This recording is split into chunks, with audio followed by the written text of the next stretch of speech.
Okay, good afternoon, everyone, and I'll call this special council meeting to order. We have one item on the agenda today, and it is our strategic planning, our first strategic planning session for 2019 to 2022. And we've got a couple hours set aside for this, and then we have our regularly scheduled council meeting at 5:30.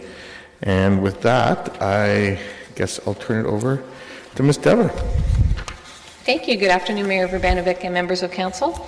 I'm pleased to open today's presentation and our discussion with you today on your input into the city's 2019 to 2022 strategic plan. Here's an overview of what we'll cover with you this afternoon. First, council's role in setting the vision and priorities for the city, the components of a strategic planning process, a review of some key trends currently impacting municipalities, an overview of our City of Kitchener approach to strategic planning and our key inputs to date, a preview of next steps in the process, and finally, and most importantly, we'll obtain your feedback and ideas on 5 proposed preliminary theme areas, goals and actions for our next strategic plan. This diagram shows the roles and relationships for council, citizens, and staff in setting priorities and providing services to citizens. Each part of this triangle is important, and the arrows go both ways for each relationship.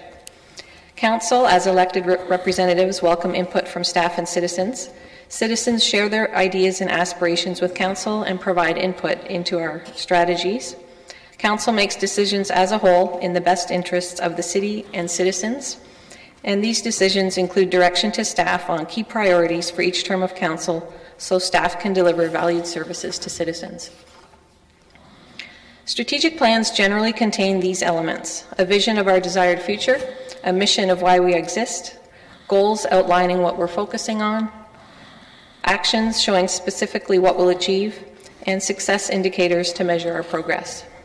These then influence detailed business plans with specific initiatives, accountabilities, and timing to deliver on the strategic plan. An ideal strategic planning process defines a desired future, what is important to us, what outcomes we want to achieve, and how we'll know we are successful, and what actions we'll take to get there. In order to set an effective strategic plan to guide our organization for this term of council, we need to be aware of the context in which we operate. Here are 6 key trends currently impacting municipalities. Climate change is happening with more extreme weather events and severe storms. Municipalities need to be sustainable and resilient, and there's an opportunity to be leaders in how we respond. Technology trends impacting cities include smart computers, the Internet of Things, and automation in workplaces. People are demanding apps and e-services, and all of this relates to how we provide meaningful customer service to citizens. All municipalities are facing challenges with outdated infrastructure. There's a need for effective asset management plans and funding for upgrades and improvements, and opportunities to enhance our transportation networks and our green infrastructure. Enhancing public trust in government means responding to higher expectations for responsiveness, transparency, and accountability, and being more clear about what we're doing for citizens and focusing on results. Kitchener has a great track record of innovation from our local college, universities, and entrepreneurs. Citizens expect service delivery from the city to also be innovative. This creates an opportunity and expectation to do more, do better, and try new things to reduce costs and achieve greater results for the city. Demographically, cities are pulling a greater share of population, and mid-sized cities are pulling from larger metropolitan areas. Kitchener is changing and becoming a city of more younger people than in previous decades. We also have an aging cohort, and these older and younger groups have different service needs and expectations. Overall, Kitchener is becoming a more diverse and inclusive city. As we preview strategic themes and goals with you today and further define actions, Council may wish to consider these trends as part of our overall context. I'll now turn it over to Karen to take you through the next part of our presentation.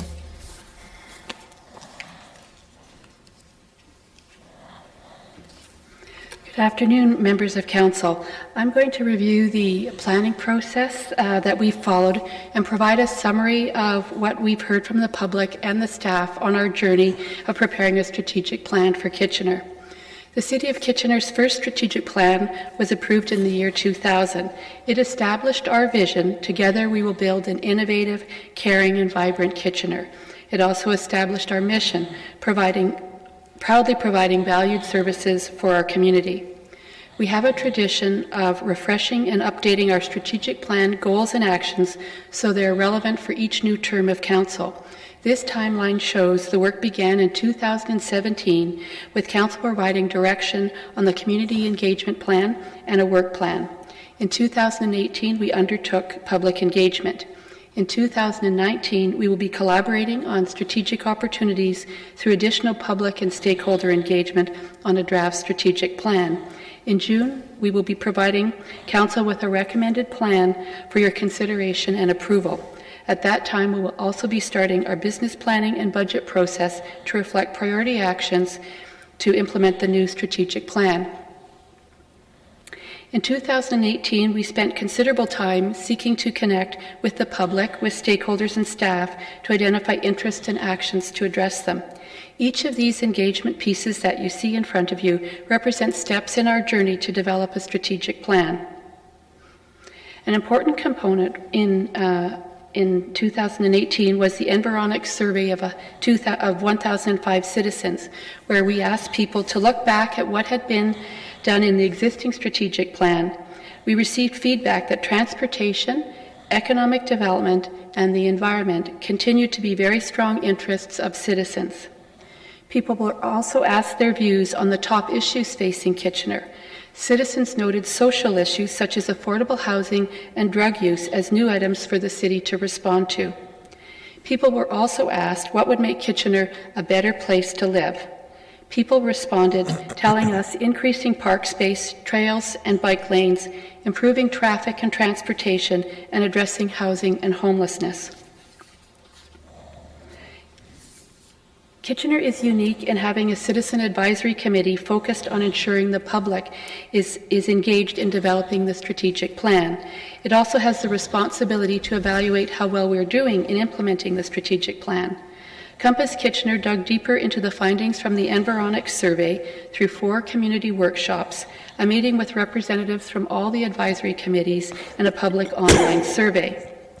Through this engagement process, over 1,800 comments and ideas were recorded.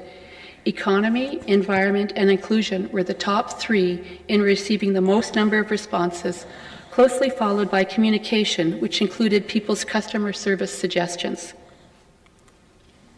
Compass Kitchener considered the input received and identified environment, the economy, social, and organizational excellence as community priorities. In 2018, in April, the city received a new corporate leadership team. These leaders identified that creating this new strategic plan was going to be one of their top priorities. They devoted time and hands-on involvement in understanding the community's interests, directly participating in the engagement activities, and also actively involving staff in the strategic planning process. They've developed the proposals you will see tonight that focus on SMART goals and visible achievements. Over 150 staff were invited to participate in the strategic planning process. They identified the top issues from their perspective as being corporate culture, affordable housing, transportation, and customer service. Corporate culture is an internal matter that will be addressed in the people plan. But comments included a desire to work on cross-functional teams to address larger issues, the desire to tie work to strategic priorities, and promote customer service as a corporate culture item. Staff were also engaged in a staff working team to support the corporate leadership team in developing proposals and actions for council consideration. This staff team will also assist in internal engagement and with public and stakeholder engagement when a draft plan is prepared.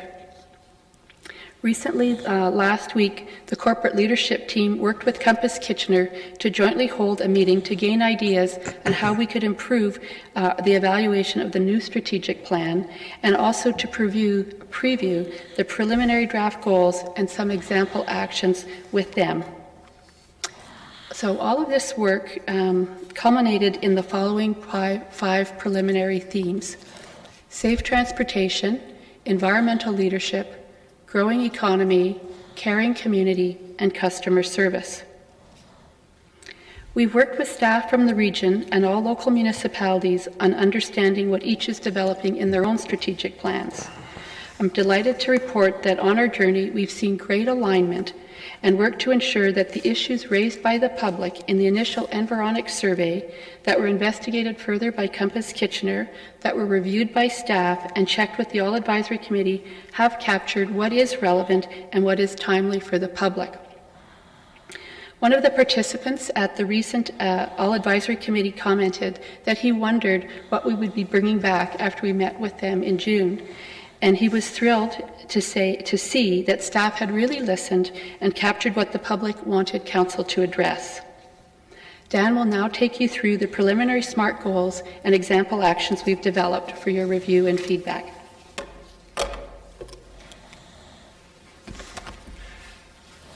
So Council, good afternoon.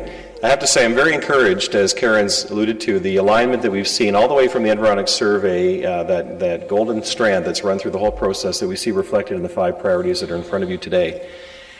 And so we're going to test those priorities with you to ensure that you agree that they do reflect a broad consensus. Certainly they are aligned with the comments you've shared with me as we've met in our meetings one-on-one. Issues of cycling, active transportation, housing, the economy, and so on were certainly themes that came out through all of our conversations, and we see them reflected in the document before you today. Once we have clarity on what our priorities are for this next term of Council, a key question to ask is what work will we do and commit to make sure that we deliver on those goals over the 4-year term. And so a big focus for us has been ensuring that the actions that we identify in the plan are SMART goals. I'm sure you've all heard that term before: specific, measurable, attainable, realistic, and time-bound. And we do see that as an improvement over the previous strategic plan. Certainly we have a long history with strategic planning, and the city has done a good job, I would say, in previous years. But just to give an example, as I was looking at the old plan, under the economic development theme, one of the action items was this statement: facilitate the ongoing development of downtown Kitchener as the heart of the city. I think we'd all agree that that's an important thing to be doing, but how do you measure that? What does progress like that look against, and how do you know in 4 years' time if we've actually achieved on that vision? You'll see in a few moments when we come to a slide later on, we've proposed an action item in that area that's much more specific. And that action item says, continue to position the city's downtown lands as leading-edge redevelopment opportunities, bringing at least 1 new parcel to market by 2020, while finalizing master plans for the Brom Yards by 2021 and the Civic District by 2022. That's an example of a SMART goal. It has dates, it has specific deliverables, and there will be no ambiguity in 4 years' time around whether or not the city has completed that action and achieved that goal. Another example was under the environmental theme, where one of the action items said, reduce greenhouse gas emissions and energy consumption in all areas of city operations. That was a fairly blunt measurement, just talking about a reduction in greenhouse gas emissions. What you'll see in this plan as an example later on is an action item that says, implement a corporate climate action plan in 2019 to get an absolute greenhouse gas reduction of 8% by 2026 through actions within the key focus areas of buildings, pumping stations, outdoor lighting, transportation, and waste. So as you can see, our goal in this plan has been to have very specific action items that will be lending themselves to measurement and also focus our efforts and our resources over the 4-year term.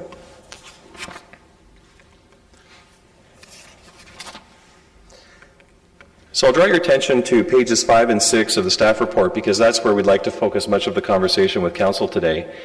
What you can see is that for each of the 5 priority areas, we've drafted a preliminary goal statement. And then under each goal, we've included some examples of potential actions that could be taken.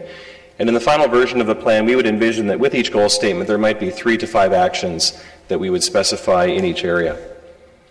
And so this is the content that we'd like to have Council deliberate on today and provide feedback on. And there are 2 questions that we'll ask you to set your minds to at the end of the presentation. And the first is to look at the goal statements and to consider whether or not you believe those statements truly reflect the community and Council priority area as you understand it. And then secondly, as you look at the example actions that we've given there, what projects in your mind or what actions do you think we should be taking to deliver on that goal statement? And with the feedback you provide today, we'll take that all away. We'll continue to refine the goal statements and develop further actions and bring that back in a future meeting for your consideration. So I'll take you to the first goal, which is safe transportation. We know that this is a big issue for the community, and it's a big issue for council as well. We've heard concerns about speeding in residential neighborhoods, about the need for traffic calming, about safety in school zones, about the need to build out a bike network, and about improving active transportation. And so the goal statement that we've developed in that area reads, to transform the city's transportation network by ensuring that it is safe, comfortable, convenient, and affordable for all users, regardless of age, ability, or economic status. And so later on, we will be interested in your reaction to that goal statement. Is it meaningful to you? And do you believe it captures the priority that the community has placed in this area? And then we've shown 2 example actions. The first one talks about investing in a protected cycling network, and the second talks about moving forward to develop a complete streets guideline. And so we're interested in your reaction to the actions that are here, but also to highlight areas that you think we should be doing work that may not be referenced in the slide before you today. I want to make it clear that these are examples only to really give you a sense for the way an action statement might be developed. But you may like one of these and say, in fact, yes, I think this action should be reflected in the final plan, or it can be improved in a certain way, or no, you wouldn't support it, and have other ideas in terms of what could be included. The second priority is environmental leadership. The goal statement there is to promote a healthy and livable community by leading efforts to achieve greenhouse gas reductions, improvements to green infrastructure, and resiliency to climate change. And so the first action, as you'll see, captures Council's previous commitment to an 8% reduction in greenhouse gas emissions by 2026. And the second goal is focused, or action item, is focused around flooding mitigation, which we know is a big issue in our community. The third goal relates to a growing economy. I won't read the goal statement, but as you heard, the economy continues to be a top-of-mind priority for citizens through the outreach that we've done. And the example actions that you see here build on Make It Kitchener and deliver specific commitments under that strategy by developing innovation spaces and also, as I mentioned, redeveloping city-owned lands. So again, we'll be asking you, do you agree with these actions? Or what else do you think should be prioritized in this area? The fourth area of focus is a caring community, and as Karen mentioned, this priority came out more loudly than in previous years through our recent engagement efforts. We heard citizens comment about issues like affordable housing, challenges related to mental health and addiction, and the need to invest additional resources in diversity and inclusion. And these themes are all highlighted in the goal statement. And there are 2 example actions for your consideration. The first relates to affordable housing, and this is very much aligned with the direction that we took at committee last week. And the second relates to a task force to create a diversity and inclusion strategy for the city. The last goal relates to customer service, and there are 2 potential actions here. The first is to deliver the customer portal, which is something that we've talked to Council about through the budget process. And the second would see the city move forward to provide on-demand multilingual customer service through the Corporate Contact Center. So I'd reiterate one more time that the example actions are illustrative only. They're here to give you a sense for what an action statement might look like.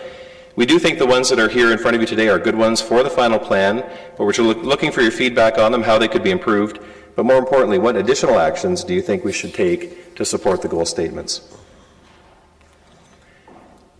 So today is all about hearing Council's feedback and receiving your ideas.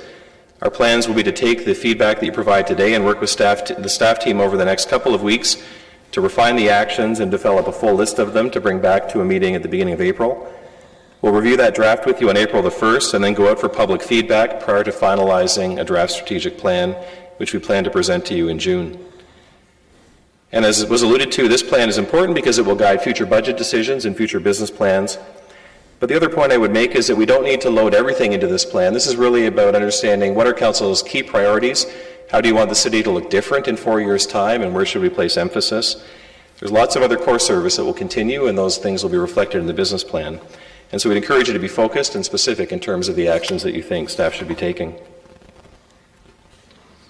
Evaluation criteria is important so that we can track our progress against the plan. And we're going to continue to work with Compass Kitchener to develop the framework on this over the coming weeks and months.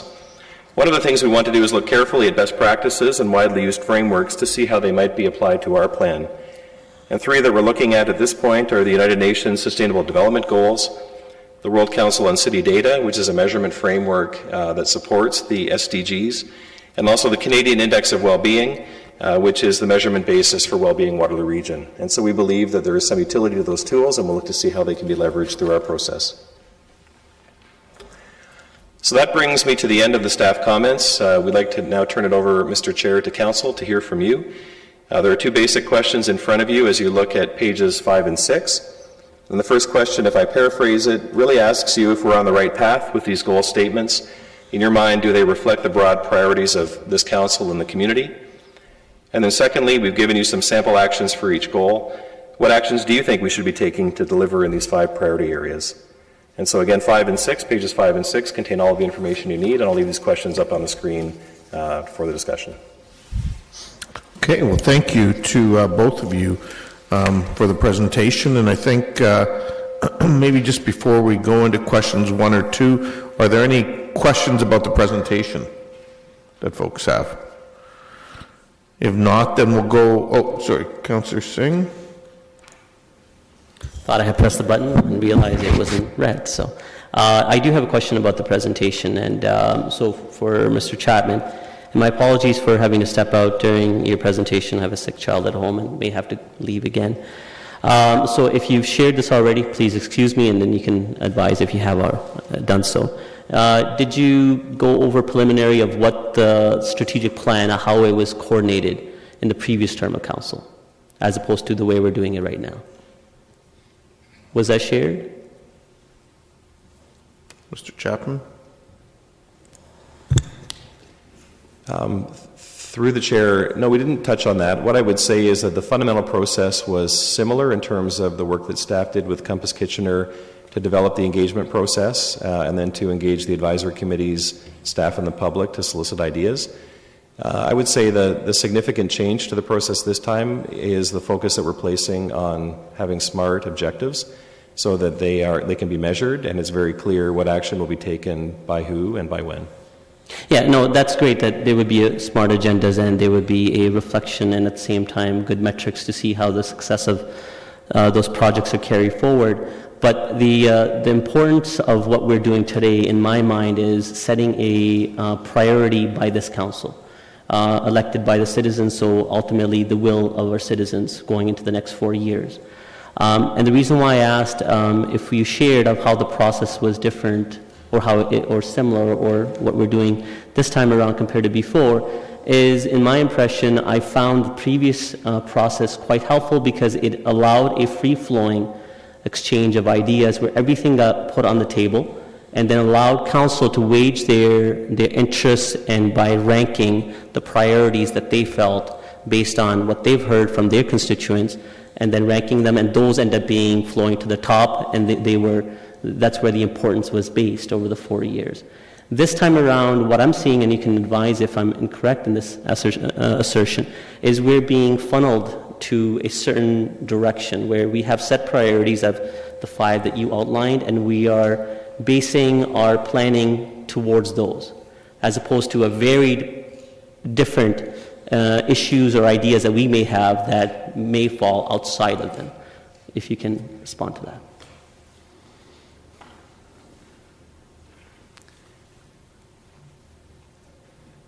So what it's my sense is that there is much stronger alignment at this point in time than there was in the last term of council. Certainly in all of the public feedback we've received, we see the same themes coming up over and over again. And all I can say, Councillor Singh, is that in my one-on-one conversations with council, I've seen the issues that councillors are raising aligned with the public feedback as well. But that is the point of the conversation today, is to hear from council. And so if you believe that your priorities are not reflected here, we need to hear that. And if there are specific actions that you think need to be taken that either fit within these 5 areas or don't fit within them, we need to hear that. And if we find that there is another category or another set of priorities that are not reflected here, then I would agree with you. We need to go through a process with council to figure out how we reflect them in the plan and prioritize them. And so that helps, I think, in answering my question that there is a place for additional ideas and priorities. That's not to say I think those priorities are fair anchors of what our community wants and needs, and we've talked about them for a long time. And I don't think there's anyone that would argue in saying that's not a priority to them, but there are additionals as well. And I just wanted to see that there is a place for us to give ideas on those also. And the other thing I would add is that through the annual business planning process, that's also an opportunity to bring forward those projects. I think the key question for council today is, how do you want the community to look different in 4 years' time? Where do you want to place major emphasis and major investment of time and resources to bring about a shift in the community? Certainly, if there are very specific projects or initiatives, annually those can come forward through the budget and the business plan. But this will guide the allocation of resources over the 4-year term, and so it is an important process. Okay. I may have more questions afterwards, but I'll allow with the process to proceed. Thank you. So are these questions on the presentation? Councillor Davey. Yes, just again, a question following up on. I would concur with Councillor Singh. This is very important, and I guess my question is: this is for discussions, so there isn't a recommendation being moved. So how do we ensure that our comments today will be incorporated in staff's work? Mr. Chapman. I would see, certainly if we hear from council validation of what's in the plan, that will be important, and that will be an encouragement to move forward. If we hear ideas that are quite different or concern about language or content that's in the plan, to get a sense from council whether or not there's a broader consensus will be important. And so it may not be possible to achieve that completely today, and that's something we may come back in April with. But the extent to which your colleagues are making comments that you support, to hear that today is helpful, so that we can see where there is a will on the part of council and a broader consensus emerging. Okay, and I appreciate that. So, so supposing, I'm not going to get into the idea part because that's coming a bit later, but so supposing I table an idea and other members of council don't speak towards it, or like how do I address that later on? Because we're dealing with this one special session. It's not coming back in 2 weeks like a lot of our other items.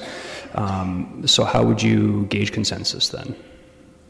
Sorry, I don't mean to be difficult. This is very important. We're talking about the 4-year strat plan, right? So I just want to make sure that, I'm not coming back later on and finding out that's something that I thought was in the program. And the difficulty here is I fully understand that there's also a bunch of work that's already in the work plan that's not included in these documents, and we're not sure how that's going to flesh out because those reports haven't come forward. So difficult question, but I would like to hear your response. So maybe Mr. Chapman can answer it, but as I understand it, I mean, today's the first day out of about a 6-month process. So this is the very beginning. Mm-hmm. We won't be ratifying this until June?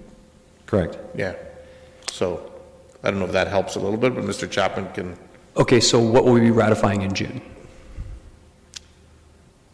The goal in June is to have a strategic plan, meaning goal statements finalized and actions agreed to.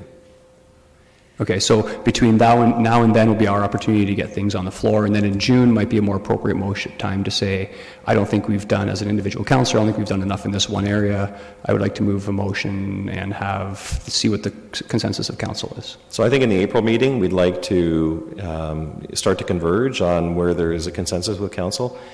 It's hard to respond, Councillor Davey, not having heard from council yet, and so I would look to the chair to try and build consensus through the course of the meeting. What I would say is we will bring everything back, and hopefully you'll see much of the feedback reflected in the action statements and the goal statements, and to the extent it's not, we'll still highlight the feedback and explain perhaps why it's not been addressed, and that would be your opportunity to include it or bring it forward.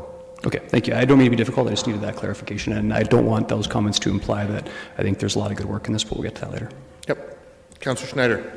Thank you, Mayor Vanderbeek. Thank you for this and the opportunity to give input. I'm really happy to see affordable housing in the caring community portion of this report.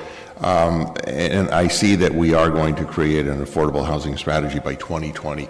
Where I have a little bit of concern is between now and then there's going to be some development proposed for the downtown and likely some high-rise condo buildings. And I think it's important that I know when developers have come to council in the previous term of council, we sort of surprised them with saying, well, how many units are you going to make affordable in this project? And it was sprung on them.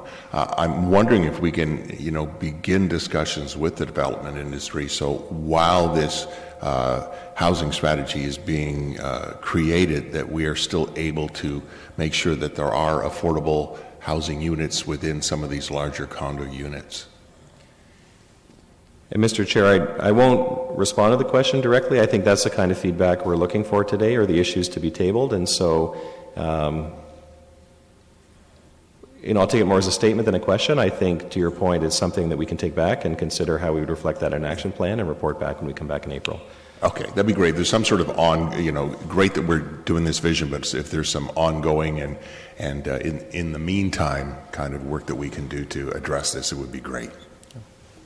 Great, thanks. Councillor Marsh. Thank you. Just two questions. I was wondering, in the language that is tabled today, around timelines, I'm just wondering, what does it mean by 2022? Would it mean that it will be done within the time from now to within 2022, or does it mean by the end of 2021?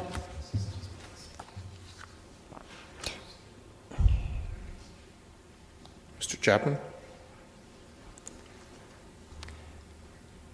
So again, I'll take it as a point that we need to clarify in the plan, and so I can't respond in all cases. My read of that, my simple reading would be it would mean in 2021, but I think your point is it's a source of confusion, and so that's something we can clarify or tighten up in the plan. Sure, and it's just a draft. I realize I'm not trying to be picky. I'm just trying to visualize when things will be done if we say by a certain year. And then the other question I had was, in all of the feedback we received so far, did we hear regarding arts and culture as a priority? And where is that? Is it going? I assume it's in our growing economy section, but I don't see it here yet. Ms. Cooper, if you can click on. Yes, we did hear about arts and culture, and it would be included under the growing economy category. Okay, so if you have some suggestions about that, we'd love to hear. Right, sure. And I'm just curious. Yeah, was it high enough? I didn't. Yeah, was it fairly high, or on the priority list, or I don't remember. So I would say it's near the bottom of on the high. More of the comments were about attracting talent, developing businesses, promoting the downtown. Where it came up strongly was also in attracting talent, in that we need to have a vibrant community for people to come and be here. We also heard comments about we need to promote the theatre and the cultural activities that are here. Under the inclusion topic, we heard that we need to provide a broader array of cultural activities in the community. Okay, great. Thank you. Councillor Galloway-Seelock. Yeah, I'm ready to answer number one. Can I? We'll get to you in a moment. Councillor Ioannidis, questions on the presentation still? No? Okay, I'll click back in. Both of you. Councillor Michaud, questions on the presentation? Thanks. Okay. Thank you, Mr. Mayor. I was at the Compass Kitchener workshop this past week, and it was a very interesting lesson to go through, and you've captured a lot of it, I think, of what I heard around my table. A couple of questions I have with the Caring Community Example Action. Number one, creating community partners and with partners and stakeholders made in Kitchener for the housing strategy. Affordable housing is kind of region-wide, and I'm wondering if there's any opportunity. When you say community partners, does that mean outside of Kitchener? Does that mean region-wide, or is this just in Kitchener you're talking about? And that's just a question I have. You don't have to answer that. I'm just confusing. And the other one was with regards to the growing economy, Make It Kitchener. Downtown Kitchener, you talked about parcels of land. You're going to, I don't know, sell them or release them, or however that works. Sorry, I don't hear anything about retail attraction in this, and I think that's a very important component, especially for downtown Kitchener. Okay, thanks. Councillor Singh, you have questions, or you're looking to answer? Okay, Councillor Galloway-Seelock, then you were first in the queue. All right. So my feedback for this is that under the caring community, the goal statement to me doesn't necessarily reflect a lot of what we do. I know that affordable housing is important, but it's really overseen by the region. We don't have a whole lot to do with mental health and addiction supports. We do have to do some work. So the fact that those are the three that we highlight in that goal statement is a little alarming to me. Not that they're not important and that we don't need to incorporate them into our work, but those are not what I would anticipate some of our strategic alignments would be. I see a lot more or a lack of our community programming and offering into the community as something that could be more reflective within that statement. So I don't know if there's any feedback with respect to what I've just said with regards to why the goal statement is the way it is. Someone from staff want to respond, or are we just basically looking for input now? Mr. May. Through you, Mr. Chair, I think this is a good example of where what we've tried to do is be very focused in the goal statements that we've written. The three issues that Councillor Galloway-Seelock identified are there because this is the three top issues that the public has raised when it comes to issues of a caring community and inclusion. And so it's not an attempt to write something that captures everything we do, even though, to your point, there's a lot we can do to better serve our full diversity through the programming that we provide. This is very focused on what is it the public has said is the top priorities so that we can make sure we make progress on those. Okay, but what are we going to do? Give me an example of increased mental health and addiction supports. What's a tangible thing that, from a city perspective, that's our responsibility to do? So through you, Mr. Chair, I think both on that and the affordable housing, these are relatively new areas for the municipality, and so step one is going to be understanding what is within our responsibility, within our ability. So we need to do a lot of learning to begin with. What I can tell you on the mental health and addiction supports is there's a lot of questions around how staff serve and support and engage those with mental health and addiction supports, some of the issues that we're running into at our community facilities with those individuals. So there are things we can do, but to be really blunt, this is a brand new area of focus for us, and so it's going to take us time to flesh those out and define them to where council can support them. So I'm sorry that I'm harping on this. It's not that I don't think it's important. I want to make that abundantly clear. But would it not be better supported than in an action item? I just see, I just don't see that statement is striking me as not necessarily reflecting what we are as a community and what we work towards within our strategic plan. So through you, Mr. Chair, I think the final thing I can say on this, these are the three issues that our community has told us are most important. When it comes to mental health and addictions, I'll go out on a limb and say it would be in the top three for staff as well. That what they are experiencing every day is challenging, they need help, they need supports, and they have nothing right now. I think maybe I'll try to help here, and I think partially what Councillor Galloway-Seelock is saying is, while these may be new areas that have been identified by the public, some of the core things that we have been doing and need to continue doing aren't sort of being captured or reflected in that. Is that kind of what you're saying? She's nodding. So that's a piece of feedback. Mr. May? I'll just make this point because it is indicative of the rest of the statements. What we want to try to avoid is goal statements that are trying to be all things to all people. So I'll bring you back to the example that Mr. Chapman provided about ensuring the downtown is the heart of our community. That's a motherhood and apple pie statement.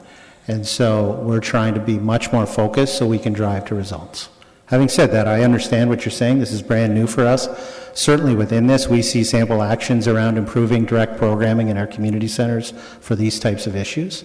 But just so you understand where we were coming from. Okay.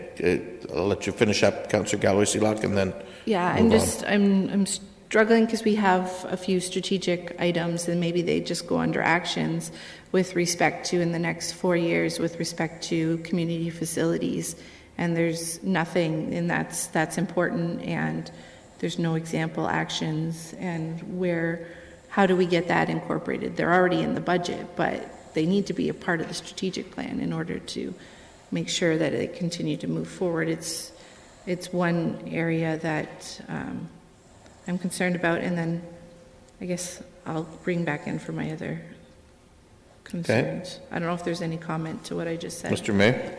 So through you, Mr. Chair, absolutely agree that one of the actions will be around proceeding with community and recreational facilities that we've committed to the community to build. These are just 2 sample example actions. And so I've certainly noted that one, and it's something we agree needs to be in action. If I can just follow up, I feel like if it's an example item, it should be, if you're naming things, it should be incorporated in the goal statement. And I guess that's kind of what I'm trying to overall say. So I don't know if maybe we can just talk offline. So yeah, that's fine, and staff can take that away. Councillor Ioannidis? Thank you, Mayor Urbanovic. As for the question 1, like overall, I like the direction where we're looking at here with all the preliminary goals and all that. What I would like to know is where would the age-friendly community aspect be incorporated here? Mr. May? Through you, Mr. Chair, that is certainly under caring community when it references serving the full diversity of our community. Okay, so we'll be looking at it in that lens then? Absolutely. Okay. And then as far as safe transportation, are we looking at, would trails fall under that as well?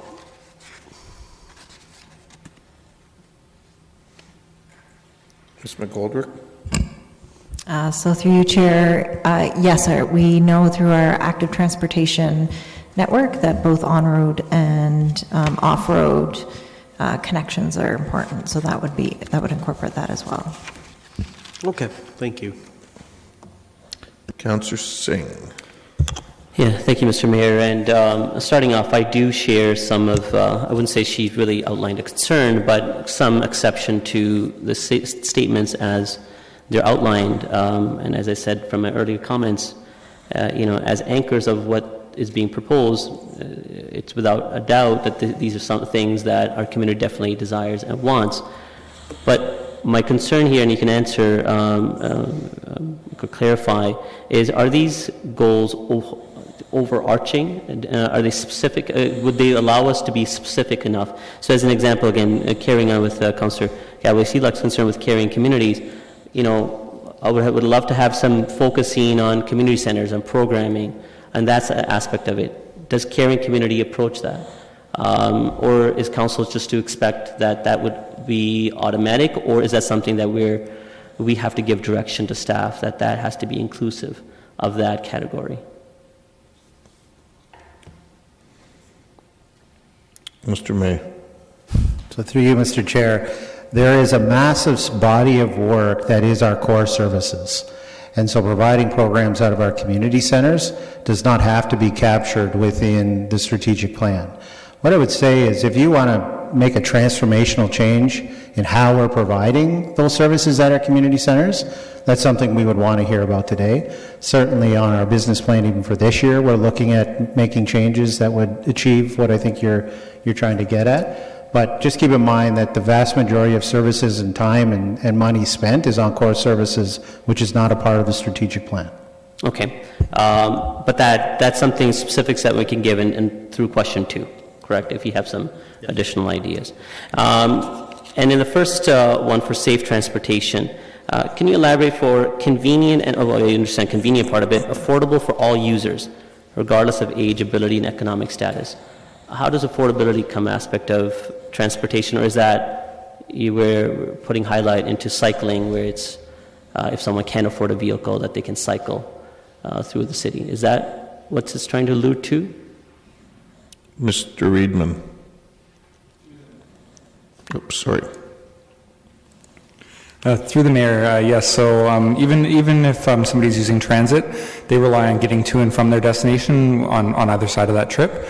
So it's looking at making sure that people can participate in society no matter of their economic status. So it could be cycling or active transportation through walking. Even transportation, we want to make sure that we're balancing automobile costs in the community as well. Okay, thank you.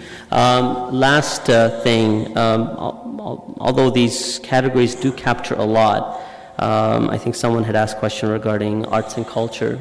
It could possibly fall into one of these.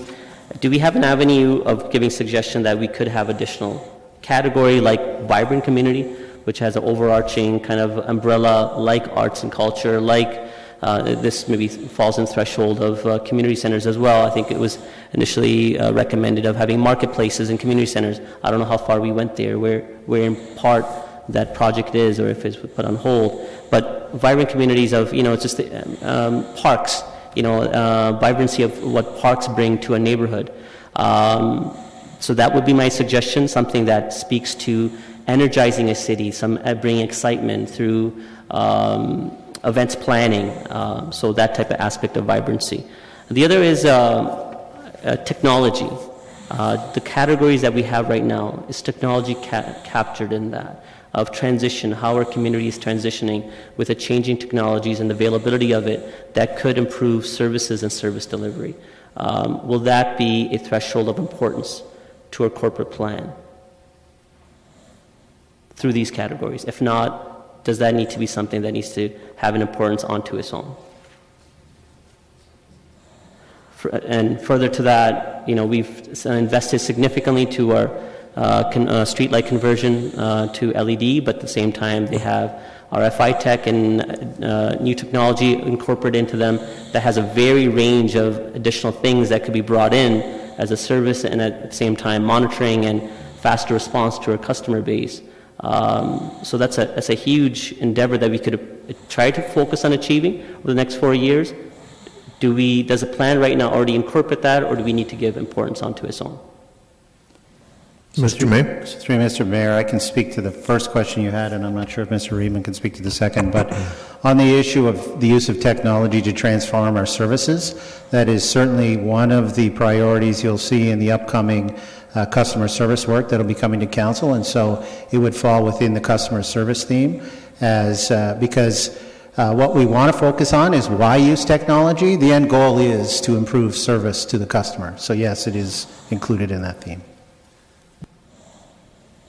Mr. Reedman? So, through the mayor, so I think on leveraging services as well, even under customer service, like when we look at things like automatic meter readings and different things like that, that could be an action that falls under different categories within those things. So it doesn't necessarily have to be a standalone overarching goal, but it could fall into a couple different categories. Okay. All right, thank you. Councillor Johnston. You turned yourself off. I did. Go ahead. Thank you. Yes, through the mayor, I had a couple of questions as well. I agree with Councillor Galloway-Sealock in terms of the caring goal statement. I was also wondering about mental health and addiction supports, because I see that more as something that the region does. So being clear on that, I think, is really important. And as well on programming and making sure that our community centers are well supported. But I appreciate what you're saying, that that's part of, always part of our operation. So it's already in there. And when I was sitting at Mr. Chapman's table the other night at the strategic session, something that I had mentioned with regards to the goal statement around the healthy and livable community, just using some more plain language in here, I think would be important to our citizens, so that they can understand. And maybe that's something that we put through our example actions. But green infrastructure and the word resiliency is something that I don't think everybody understands what that means. So perhaps we can look at the wording around that. And my other comment was, how will we order these? Will they always be in the same order whenever they're presented to the public? Because if that I think that how we order our goals matters as well, and I would probably change up the order of these. So just wondering about that. Mr. Chapman? Through the chair, it's an interesting point. When you say you change up the order, meaning each time they're presented, change them up so it doesn't imply a hierarchy, or you're saying there is a different hierarchy that you would propose? Councillor Johnson? Sorry, I turned myself off again. I think that how we order it each time looks like it is a hierarchy, and unless there's a way of presenting it every time that maybe you, in different documents, you change up the order on there. But I do think that people will see that as this is more of a priority than this, depending on how it's laid out in the goals. Okay, we'll take that challenge back. Just a comment. Yeah. Thank you. Councillor Davey. Thank you. I just wanted to agree to some extent with comments initially brought up by Councillor Galloway-Seelock. I fully recognize staff's responding to the environic survey in the best way that they can, but unfortunately, again, some of these issues are not squarely or sometimes outside of our jurisdiction, and while they're certainly important and I would have us do as much as we can, I want to make sure we're not overemphasizing work that really isn't a part of what we are supposed to do. And I also think there's a bit of a danger in there, because jurisdiction also means that when there's a gap in services, the residents know exactly who to go to, or in many cases complain to when there's a gap in that services, and I don't want to see us taking on other levels of government. So I would echo that. Having said that, the part, and again on to question one, the thing that I really like about the work that the staff's done here is the specificity, because I've had it up to here on every committee I've sat on. I constantly want us to focus on goals, something that actually gets accomplished, and we've done that here. I don't necessarily agree with all of them, but I suppose I shouldn't, because I'm only one of 10 members of council. In terms of the preliminary goals, I too, following off from Councillor Singh, would really like to see, we have environmental leadership in there, which I think is fantastic. I think it leaches from a couple other areas, but I would also like to see technological leadership for our municipality. I'm going to try not to wade too much into question 2, but it does steal somewhat from our customer service preliminary goal and some partially from our economic development preliminary goal as well. But I would really like to see our city, when we look at how we want to differentiate as a city, one of those key factors for me is I want our city to be the most technologically advanced around. So that would definitely be a focus of mine, and I'll get into some of those specific projects when we get to question number 2, Mr. Mayor. Okay. Councillor Chapman. Yeah. Overall, I think it's a useful document. When it comes to the caring community, I'm also glad to see that we've got affordable housing in there. I wouldn't necessarily be too quick to take out mental health and addiction supports, because this has come to be a very key factor in so many people's lives. And I think just as universities have a responsibility to know how to address them, so I think cities have to have a plan in place. But under the caring community, I would also like to see something related to the participatory budgeting idea, enhancing the participatory budgeting process or revisiting it. I'm not sure where it stands right now. But, maybe talk about, when we talk about inclusion and serving the diversity of the community, one thing that came up over and over again when I was canvassing was the lack of free, affordable community space for community groups. So, I think more work could be done on the caring community sector. Maybe some of the things I'm saying might fall under a different category. I'm not sure. But those are some of the things that were brought to my attention by residents. Also, the way public consultation is done. I think there are some great ways that the city has great tools that the city has used to do that, but I think there are also, post-it notes and bulletin boards aren't always the most effective form of engagement. And I don't know how that would be reflected here, or maybe not, but as setting that as a goal to revisit the way we engage people would probably be well received by many. When it comes to the environmental section, which I think is a very important goal and priority, it all seems to fall on the city to meet the SDGs, or to play a role in ensuring that the city's environmental footprint is reduced. Does the city have the ability to I know it's in the urban design manual that talks about what would be required of a building that was a new building site. But it's not reflected here that responsibility actually goes beyond just what the city can do internally to reduce its ecological footprint.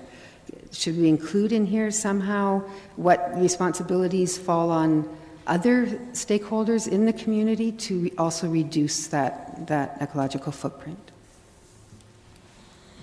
Mr. Reedman? Through the mayor, so the two examples that were chosen were city-focused, but there would be a community aspect of this as well. So we are partnered with other municipalities and Climate Action Waterloo Region, which all the councils and the region in Waterloo have established an 80% GHG reduction by 2050. So there are community objectives that will come out of that plan as well. It just was not reflected in the example goals.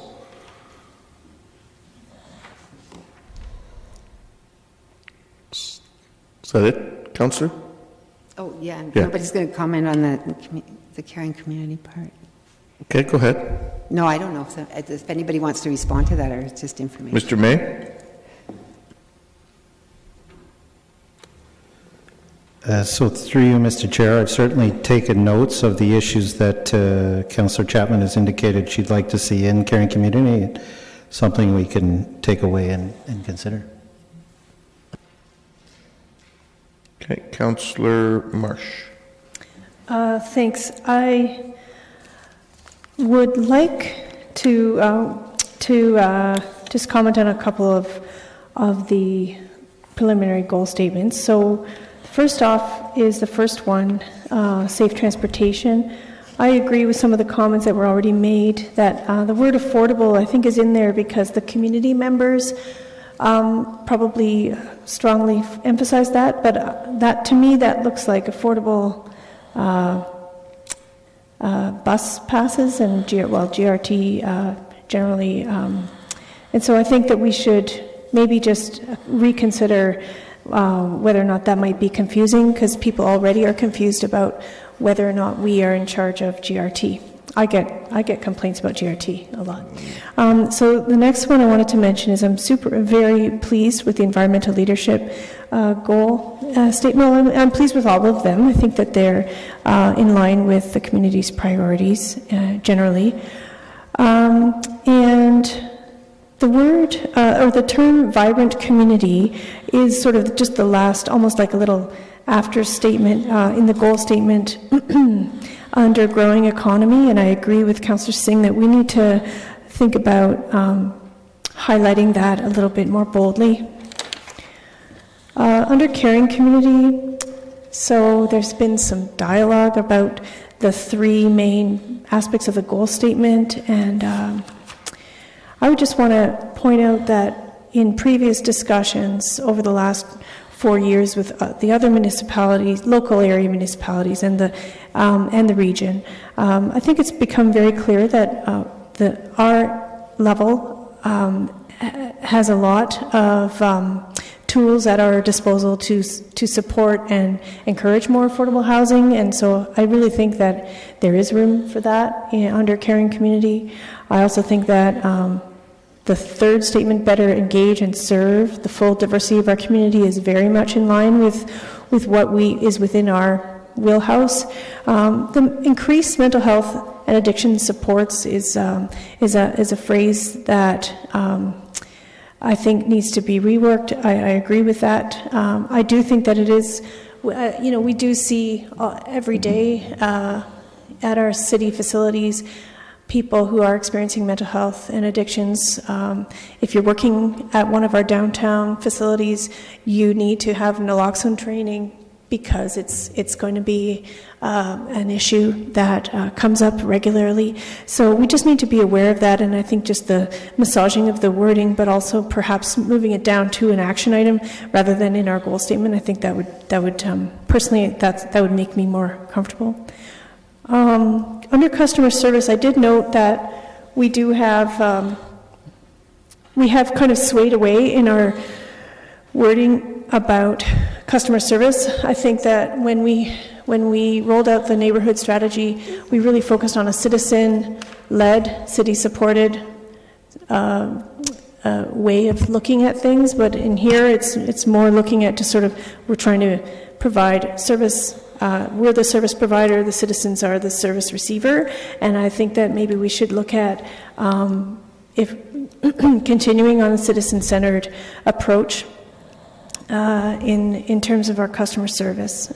I don't know that that was intentional. I just think that it would be better to think about it in that way. And I just wanted to comment, if I may, also on some of the comments around ensuring that our community's focus on tech is reflected in our strategic plan.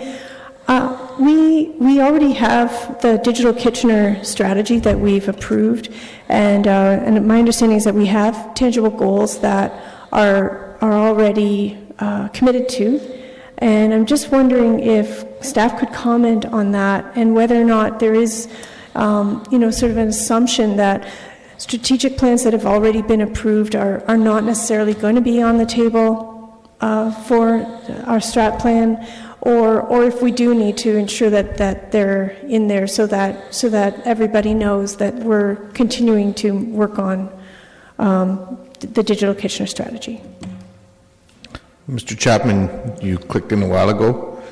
There was an aspect there you wanted to... Sorry, I was maybe doing I wanted to get it all out. Okay, no, that's fine. Go ahead. Through Mr. Chair, that's all helpful feedback, and I think you're right. There's room for us to refine the goal statements based on, we've worked with them for a long time, and so when you see them for the first time, your reaction is very helpful to us.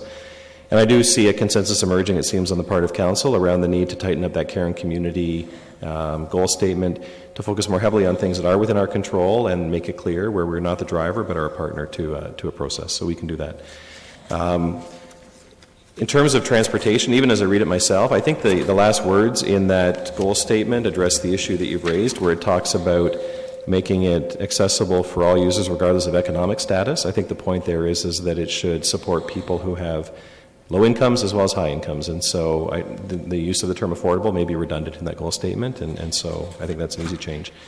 To your last point, certainly this strategic plan will not negate any plans or strategies that have already been endorsed by Council. But back to the point that this will guide the allocation of resources over the term, and we would encourage Council to focus on the transformational work that you want to see happen over the next 4 years. And so if Council was saying there needs to be a transformational change as it relates to this organization's relationship to the tech community or the use of technology, then it probably should be in here. If you're saying you're satisfied for that plan to roll out as it was envisioned, it may not need to be here. And so I want some more time to reflect on that feedback and consider whether it means we need to lift some actions into the plan or in fact reflect language in the goal statements. But what I heard Councillors Singh and Davey reference, I believe goes beyond perhaps the current commitment in the Digital Kitchener strategy, and that's why we need some time to reflect on how that should be addressed here. Okay, thank you. I would totally agree then that we do need to, given the nature of how quickly technology advances, and given the expectation that we have raised in our community that we are a tech-savvy community and we are ready to respond to disruptive and changing technology all the time, I think that I agree we need to find a way to ensure that that expectation is maintained in this term of council. Councillor Michaud. Thank you, Mr. Mayor. With regards to the safe transportation, the economic status, I'm kind of stuck on that one because I'm not quite sure what you mean by that when you talk, because we don't control the cost of transportation. I mean, do you mean if someone can't buy a car or a bike, or I'm not even sure that needs to be in there. And if it does, then you're risking, I think, I'm going to bring up the shoveling sidewalks and ability and snow shoveling, that whole, because I think that's kind of eluding that. If people are walking and there's no, we do focus a lot on cycling, and I get that, I think it's very important, but we don't focus much on the hikers along the trails and the walkers, and I think maybe we need to incorporate that into it just to be inclusive. And I don't know about that economic status. I'll leave that one up to you. Also, with regards to the caring community, I think that it's important to have the mental health and addiction supports in there, and I agree with the other councillors that it maybe should be down the list a little bit, but certainly don't get rid of it.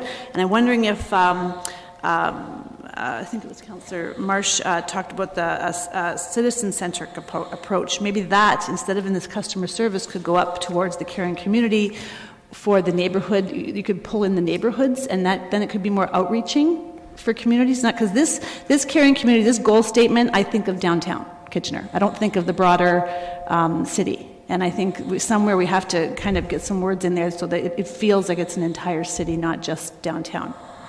But I think overall this is pretty good. Thank you. Okay, I have 4 people in the queue a second time. Before we go around, just from my own perspective, sorry? Okay, for question 2, okay. From my own perspective, I'm comfortable with the goals generally. I do share on the caring community that I think we need to do some tweaking on it, and Mr. Chapman, you just acknowledged that. I think Councillor Johnson's point in terms of ultimately the order that these are in the document probably says something as well. So we should look at that between now and whatever the final document looks like. The customer service one, while I strongly believe that is a priority, I do think it somehow, we need to work on the wording a little bit, because I think it will speak to sort of that broader range of services and some of what Councillor Davey and others have talked about around the role that we play around tech and innovation and so on, which does belong sort of both there and under the economy. I think the kinds of things that are example actions under either of them are a great starting point, but there'll obviously be a lot more that will fall under each of those. And we'll get to some of that now, and some have already provided some of that input. And no doubt through the processes that we're doing with the public and others, that will fit in as well. So with that, we'll move on. Councillor Galloway-Seelock, you're going on to number 2 as well? Or number 1 still? Okay, Councillor Galloway-Seelock. I just wanted to understand where development with regards to smart growth, sustainable development, where would that, what category? Because we used to have a category just for development itself. So I'm wondering where we see that fitting into these current categories.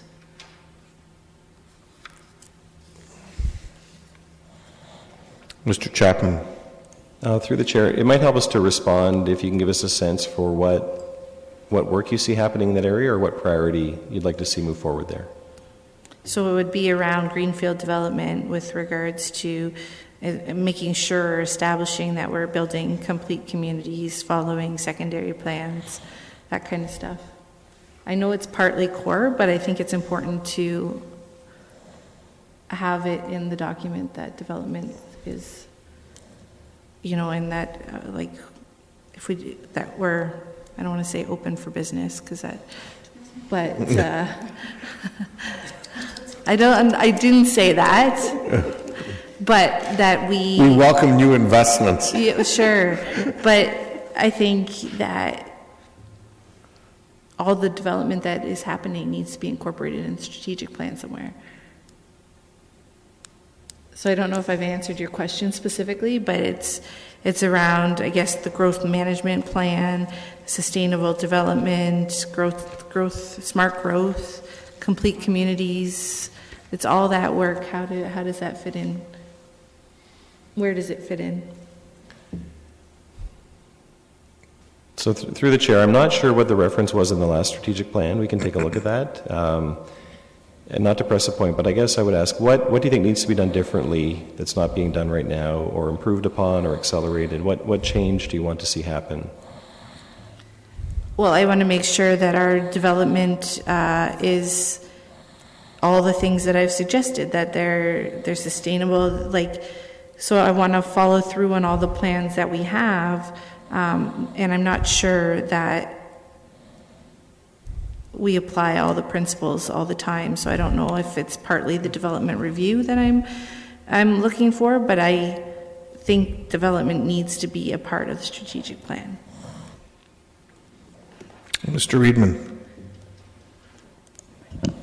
Through the mayor, so a lot of what's been referenced is the delivery of core service, so it's implementing plans. There isn't really a fundamental change from the work that we've had over the last few years. But what I can say is the development services review has been linked under the body of work around customer service, because that is a big component of that review, is focusing on customer service delivery around working with partners in the community, so whether that be citizens, developers, other agencies, and council. So, there could be something reflected under there for the development review. Okay, I guess I'm just struggling with this new format that we're dealing with, so I will try and figure it out. Okay, Councillor Singh. Yes, thank you. Just very quickly, I share with the comments about the development and then it having a strong focus. And so development would fall into which category? Caring community?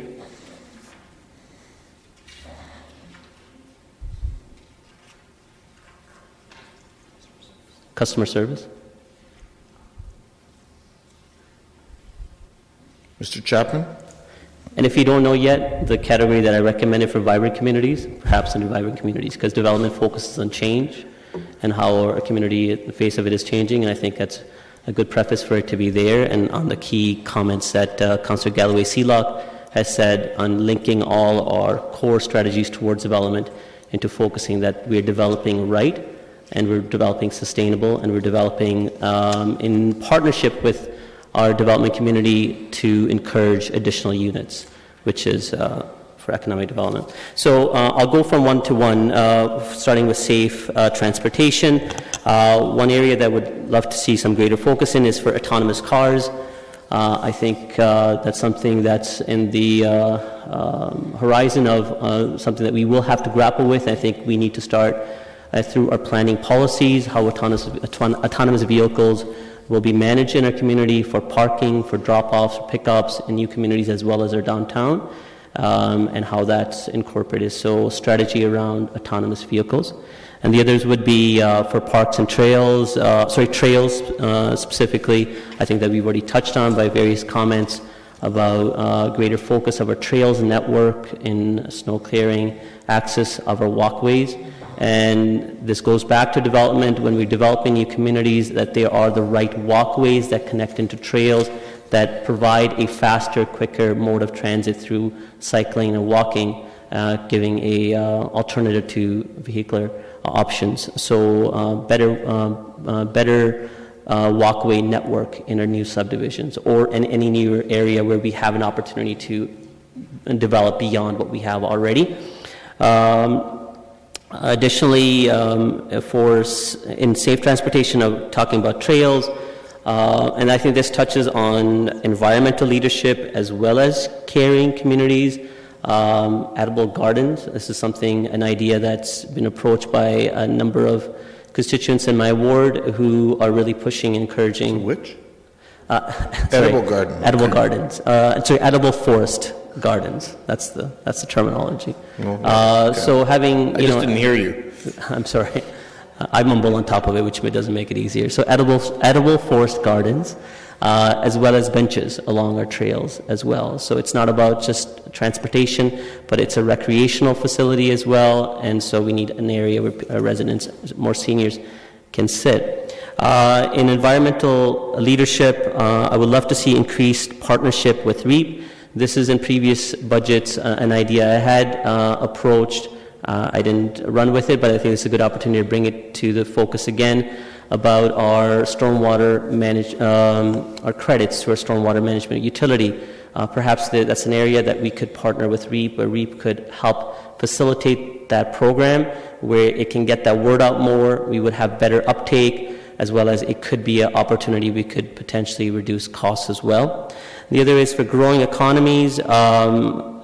Again, looking at our space that we have here internally within the City Hall, this is something we've kind of vaguely talked about in the past, the 10th floor. How is it utilized? Could it be an opportunity to be a vibrant place that's inclusive of all, as well as perhaps even for economic development, incubator or growth space for businesses there?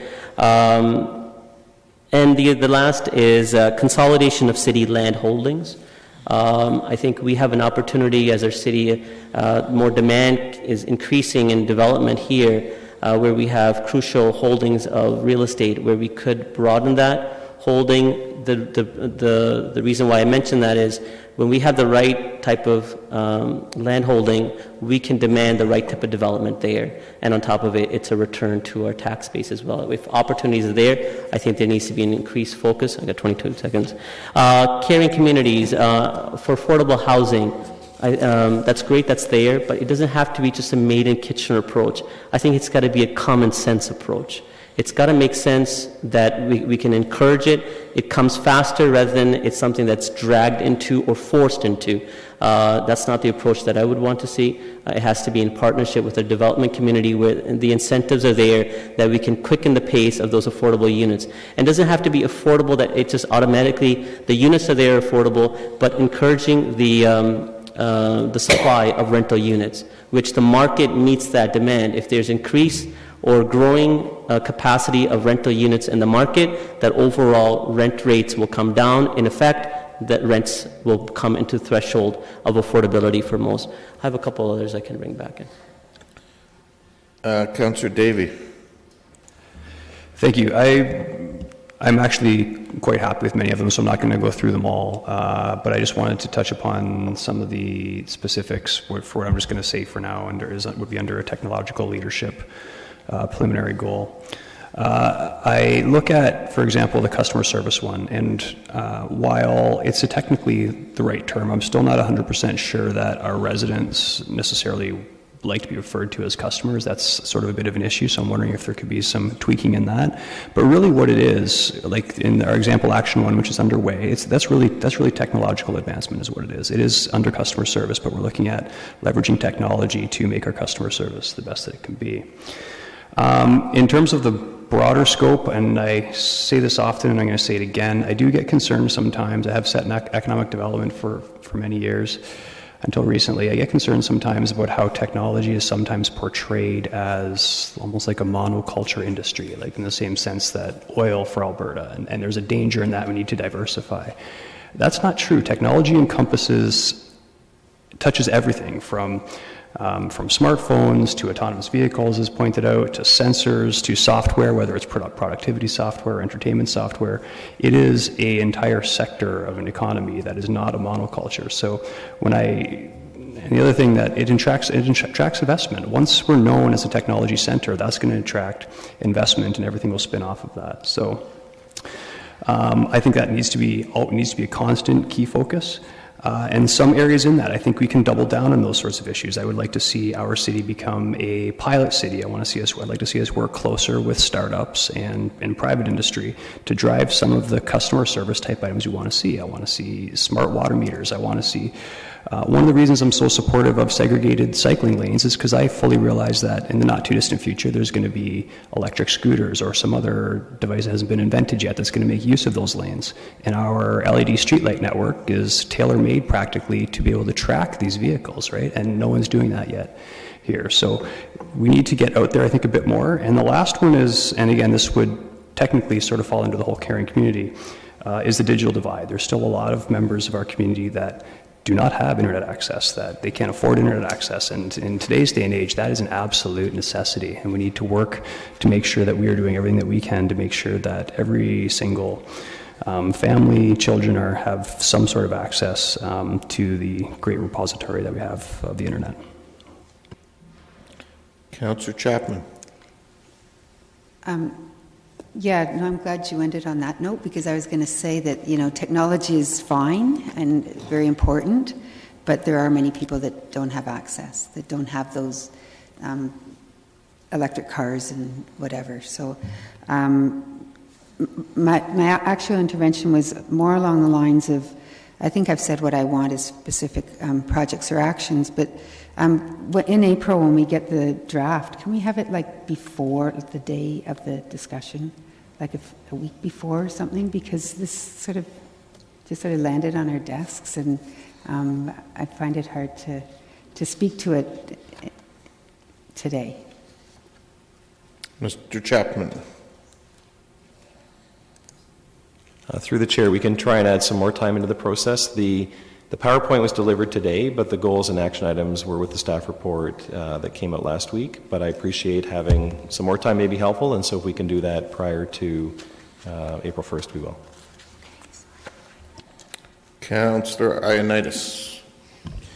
Thank you, Mayor Urbanovic. Like some of the comments that I've been hearing around the horseshoe, I think it's all good and healthy discussion.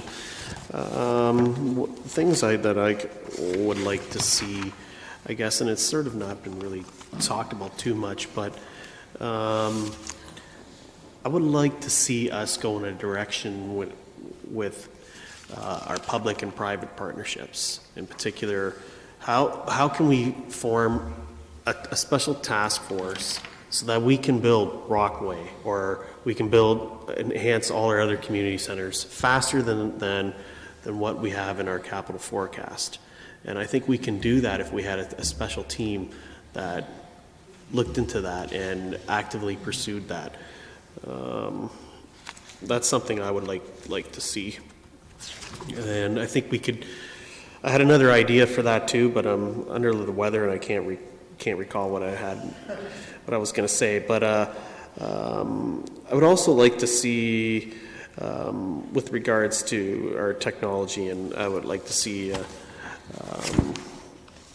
in particular, I guess, it was mentioned with the autonomous cars, and I would like to just get a better understanding of where we are with our digital innovation center, and do we need to expand that, or do we need to grow that so we can adapt those technologies sooner rather than later? Because it's not always great to have a pile of ideas and then not be able to act on them. So if we can think of a strategy that we can implement those, and I think that would be good. And then one other thing too is I would like to see ourselves also be focused on special events and concentrate a little more on special events. And I guess that'd be under vibrancy and, as Councillor Singh's category. In particular, I would like to be able to see how we can get rid of some of the legality and take away some of the risk management with regards to alcohol, and being able to flow freely through the downtown and everything else. I would really love to see that move forward. Those are the kind of things that I would like to see. Councillor Schneider. Thank you, Mayor Urbanovic. Some excellent comments from around the horseshoe here. Just briefly, under safe transportation, I'd love to see movement on getting paved and winter maintained trails think that's important. Under environmental leadership, when it comes to development, incorporating sustainability like solar panels and rainwater catchment into the buildings we're putting up. Under development with growing economy.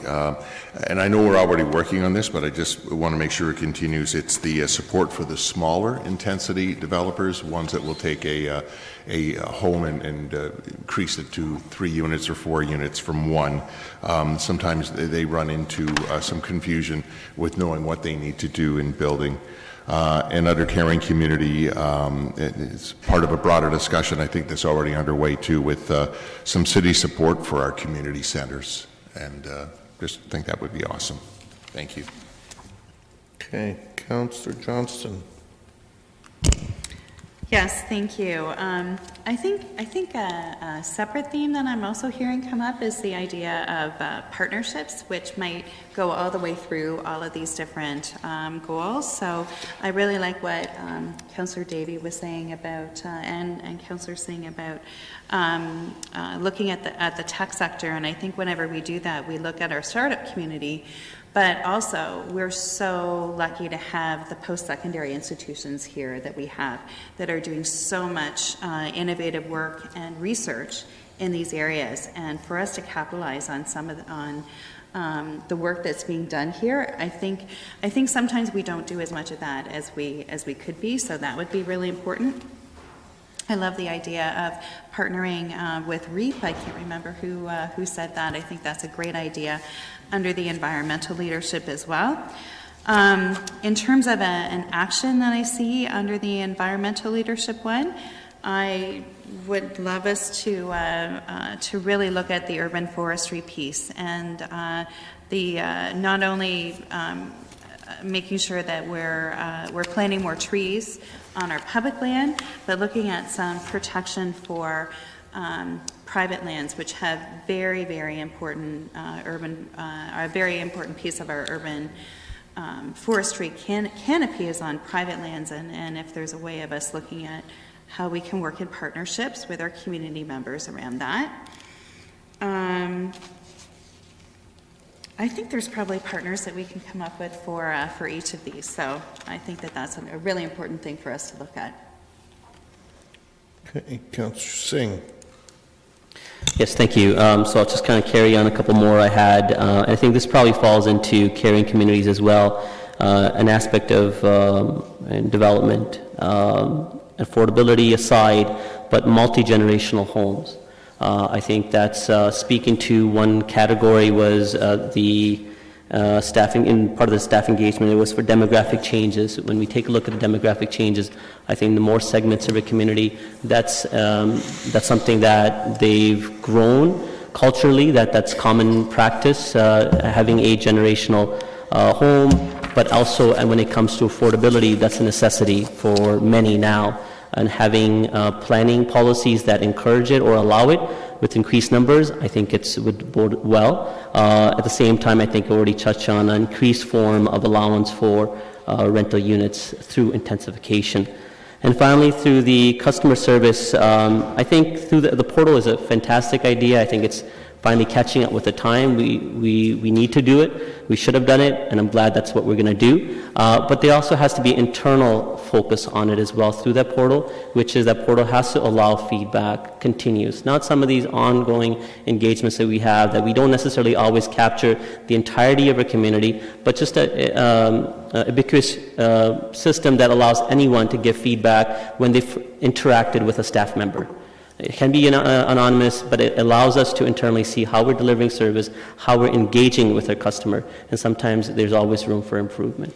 So having that through there. And again, to the other category for perhaps vibrant communities, I think parks are an important asset to any neighborhood. Are we investing enough and quick enough? Because development changes, how our children develop, that focus changes every 10 years, every decade. We learn new things, but our parks are upgraded every 20, 30, 40 years in some cases. And that's where our kids learn their first experience of being outside in our neighborhood parks. Do we invest fast enough into those changing trends? So in our parks, as well as I'm glad Councillor Ioannidis touched on events.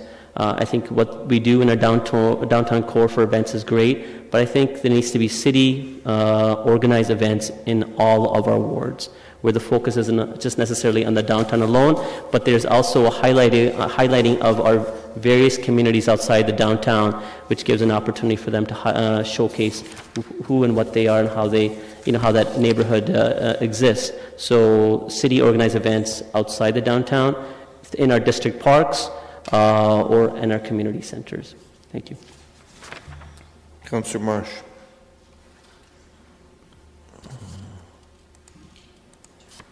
Thank you. So I also like what I'm hearing around the horseshoe. I just there's a couple of things I wanted to add. When it comes to something that I think Councillor Chapman mentioned, participatory budgeting, I think I'm looking forward to hearing the report back on how our pilot has gone so far, and if it has been successful, I think we should have it as an action item to continue strategy on incorporating participatory budgeting in the way that we have done so far, and to look at other ways. So I'm cautious about just jumping on the bandwagon of P3 projects, because I'm concerned about making sure that the overall cost to our taxpayers is not going to be too onerous, but I'm looking forward to learning more about that. And to Councillor Galloway-Seelock's point about best practices in urban, smart growth, I guess, is the term that she used. I think that it's important that we see ourselves as a leader in smart urban and perhaps suburban growth, regardless of provincial policy changes. I think that we need to continue on our path of intensification and providing the tools for property owners to ensure that our growth is smart and is providing additional options for affordable housing. So urban growth, for example, was it Councillor Schneider? You mentioned something about finding ways to have more units on a property. So, for example, I'd like us to have an action item that speaks to that, whether it's more options for carriage or new options for carriage houses in the backs of laneways, or whether it's additional units within a property, that and having it just be cutting the red tape a little bit. Arts and culture is something that I heard loud and clear during the campaign from residents that I spoke with, and frankly, we need to do better at supporting the arts and culture community, and to help facilitate better cohesion and among our community partners. So I think that we have a role to play. There's a gap in leadership right now in terms of a direction moving forward, and I think that we should be really looking at strategically making sure that we are in the mix to provide leadership on how to move forward. And I'm being very vague, so I'm not providing anything that's very tangible or measurable right now, but I think that if I can put that to staff to consider more and come back with something that is more tangible, that would be great. And I agree. Let's find. We talked about, and I think there was a lot of laughter when we talked about it a couple years ago, about making alcohol more an option in some of our larger events, not just within a little gated area, but to have a special permit for some of our larger events. And I agree. We need to just move forward on that. That's not a main goal, but. in my mind, but it could be an actionable item. Just cutting the red tape for special events would be the broader term, I would say. Yeah. And so I have 36 seconds. Last chance. Really? No ideas beyond... So many ideas. No, I might key back in. You were the last person.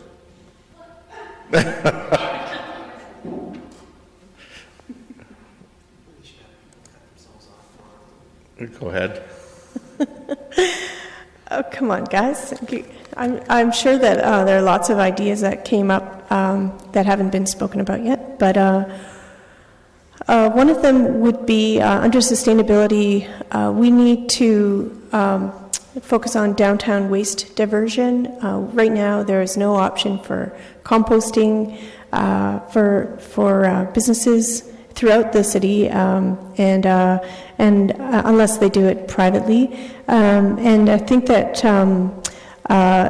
specifically around the downtown, and I know it's a regional issue, but I think the city has a role to play to find better options, to partner with the region to make that doable. So I've already been working a little bit with the BIA and our city staff on a small project with that, but I think that if we can add some more focus on it, I think that it can really have success in providing our businesses with options. Sorry, some more focus on which? On looking at how we can work with our partners to provide options for downtown waste diversion, recycling and composting specifically. And parks? Parks too. Okay. Let's do it. We need to, if we are serious about environmental sustainability, then absolutely, recycling options in parks and composting options in parks is great. Yep. So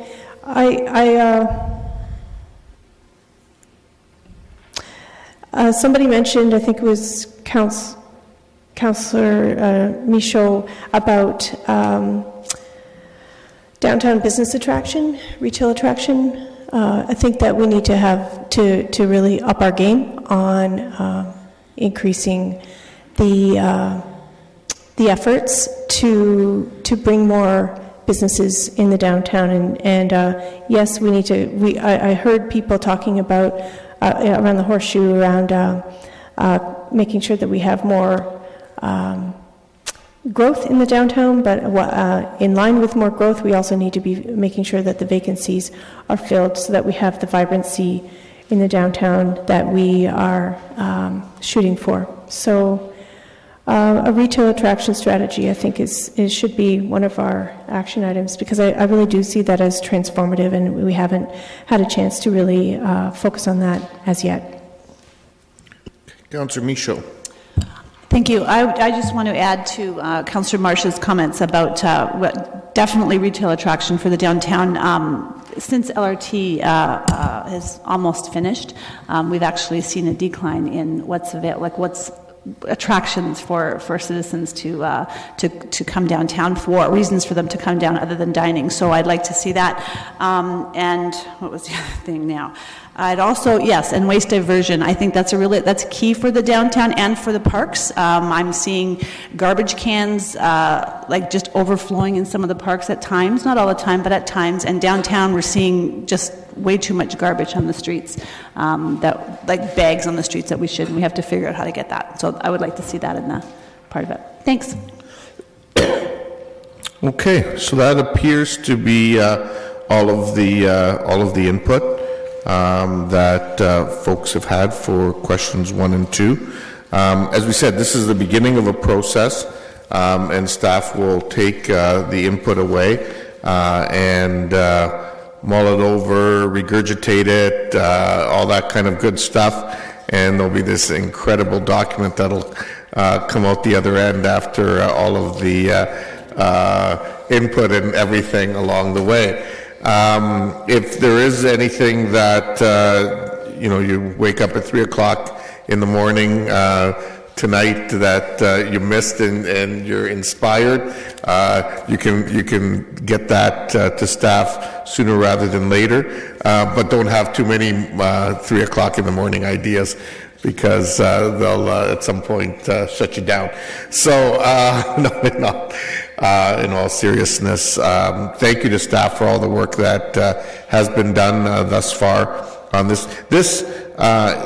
Our strat plan, our those subsequent departmental work plans, and our budget are really the three key documents that guide us as a city and really set the direction under which this council and staff deliver, as you saw on that opening. And I love that.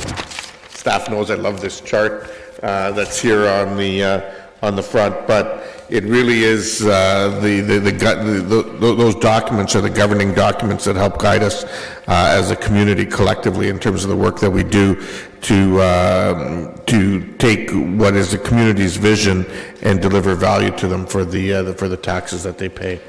So with that, motion to adjourn this meeting, Councillor Michaud, and we will take a 12-minute break until we start tonight's council meeting.